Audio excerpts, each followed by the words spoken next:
Gustave Thibon, Au secours des évidences. La défiguration du langage. Je visitais il y a bien des années, je ne sais plus quel musée florentin. Le guide nous parlait des Médicis, dont le mécénat fut à l'origine de tant de chefs-d'œuvre. Puis, se tournant vers une femme de notre groupe, effectivement très jolie, il enchaîna en ces termes. Cet amour des arts avait beaucoup décliné chez les derniers Médicis. Ils préféraient, avec leur fortune, combler des femmes archi-super bellissimes comme vous. Ce compliment, où se combinaient en un seul mot trois superlatifs, mit tout le monde de bonne humeur. Rien de plus innocent, dans un pays où l'enflure verbale fait partie des usages courants, et où, par exemple, la moindre lettre adressée au plus obscur personnage porte la mention Illustrissimo Signore. Plus inquiétant est l'abus grandissant des locutions superlatives dans tous les pays et à propos de n'importe quoi. Je passe dans une rue de Paris et j'y vois l'affiche d'un nouveau film avec cette série d'adjectifs. Insolite, explosif, hallucinant, déroutant, décapant, etc. Vérification faite, il s'agit d'un spectacle très médiocre qui sera oublié demain. Tel autre film, non moins médiocre et non moins promis à l'oubli, se présentait il y a quelques années sous le titre Au-delà de l'impossible. Je me creuse la tête. L'au-delà du possible, c'est l'impossible. Mais quel au-delà peut-on imaginer à l'impossible ? Ici, l'outrance débouche sur le non-sens absolu.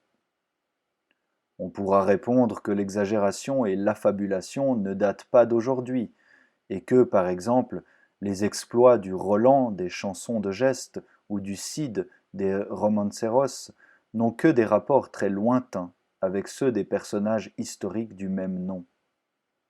Mais il a fallu des siècles pour tisser ces légendes héroïques, qui devaient ensuite traverser les siècles, tandis qu'aujourd'hui, la transfiguration héroïque a fait place à la plus vulgaire boursouflure.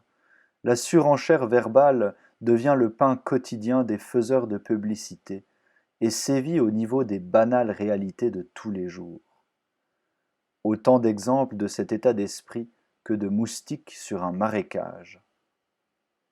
De combien d'ouvrages littéraires ai-je entendu claironner qu'ils étaient le livre du siècle? Pourquoi pas du millénaire?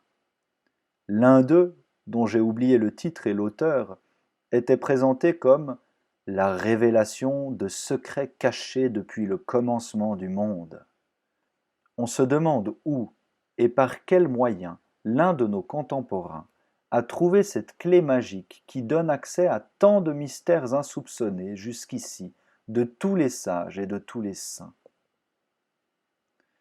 De même pour les livres et les spectacles concernant l'érotisme, la violence et le crime, comme s'il restait quelque chose à découvrir dans ces jeux de la débauche et de la cruauté, qui se répètent d'âge en âge avec une écœurante monotonie. Rien n'échappe à cette inflation galopante. Ni le sport.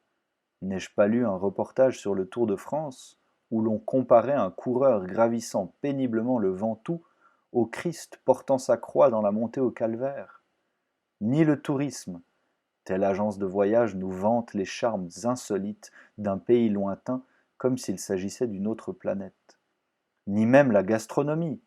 J'ai sous les yeux un guide où l'on exalte, à grand renfort d'hyperbole, le génie d'un maître qui a révolutionné de fond en comble l'art culinaire.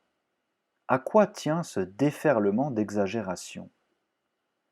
Sans doute essaie-t-on d'éveiller chez nos contemporains, fatigués par la monotonie du train-train quotidien et desséchés par l'aridité de leur vie intérieure, je ne sais quel appétit malsain de révélations étranges, d'insolites merveilles, source de sensations extraordinaires. Mais le cercle vicieux s'amorce aussitôt. La curiosité s'émousse à force d'être excitée, La surenchère verse à son tour dans la platitude, et tandis qu'on passe d'un divertissement illusoire à un autre, la morosité s'épaissit. La défiguration du langage est le plus grave dommage causé par ce mal du siècle. Comme dans les crises monétaires, la dévaluation suit de près l'inflation. Prostitués à des objets dérisoires, les mots, devenus fausse monnaie, perdent leur sens originel, leur poids de réalité, leur puissance évocatrice. Tout ce qui est exagéré est insignifiant, disait Talleyrand. Propos désabusé, qui rejoint obliquement le vœu du sage chinois. Si j'étais Dieu, mon premier soin serait de rendre leur sens aux mots. Cette purification du langage serait en effet le meilleur remède à la dénutrition de la pensée que provoque la langue de bois des charlatans de la politique et d'une certaine information qui écrase les faits sous les mots, et la langue baudruche des charlatans de la publicité, où les mots gonflés de vent ne signifient plus rien à force de trop dire.